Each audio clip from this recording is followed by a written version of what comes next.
Hello， 今日咧我哋好榮幸啦，請到香港標準舞總會嘅會長屈網權會長咧接受我哋訪問㗎。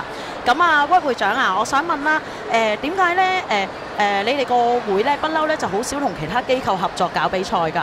咁點解今日會同張世華老師啦、黃睿老師同埋孫榮老師合作搞呢一個比賽咧？哦，呢個咧唔係合作，佢係向我哋總會登記，因為我哋香港標準舞總會係世界舞蹈總會嘅分會，咁一定要經過我哋嘅世界舞蹈總會批准啦，咁啲高質素嘅選手先可以職業選手出去參賽嘅。哦，原來係咁。咁咧，因為今日咧喺上晝已經進行呢個賽事到而家夜晚啦。咁我見到咧都比較多國內嘅選手㗎。咁如果喺你會長嘅眼中，覺得好似今日嘅水準啦，國內嘅賽手同香港嘅賽手咧個水準有咩唔同咧？哦，咁啊，國內選手始終都係暫時嚟講，因為佢哋嗰個訓練時間啊，同埋佢嗰個即係老師嘅能力即係嗰個專業程度咧係較高嘅，咁所以咧國內嘅暫時都係優勝過香港。不過咧，我哋香港嘅最高嘅選手咧，響黑池都係攞到前12名嘅。尤其是不過佢哋係代表我哋香港嘅亞歷山大同埋 Arena 咧，佢哋係攞到全黑池嘅第8位。咁呢個咧最高全亞洲嘅都係響我哋香港嘅而家嚟講。咁其實咧，我都覺得作為香港人啦，都希望我哋香港人嘅水準咧更加精益求精啦，蒸蒸日上啦。咁同埋咧，我想問啦，好多時我而家見啦，比較多一啲國內嘅賽事咧，可能喺香港或者喺翻國內搞咧，個規模會比較大啊。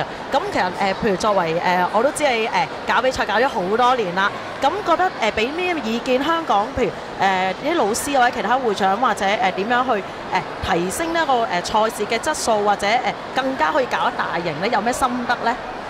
你都跳過我哋比賽啦，嗬，係嘛？咁啊，好多都跳我哋比賽。咁我哋嘅比賽最主要咧就係水準要高，裁判水準要高。第三咧就係就經過一個高質素嘅比賽咧，就慢慢咧就會金字塔式咧就會好噶啦。咁啊，最緊要都係其實呢個最終嚟講都係要團結起嚟咧。咁呢個最重要嘅係啦。係啦，同埋我哋咧啱啱即係我哋都有上過去上個星期日啦。咁喺大陸深圳咧就係一個WBC 嘅大賽嘅。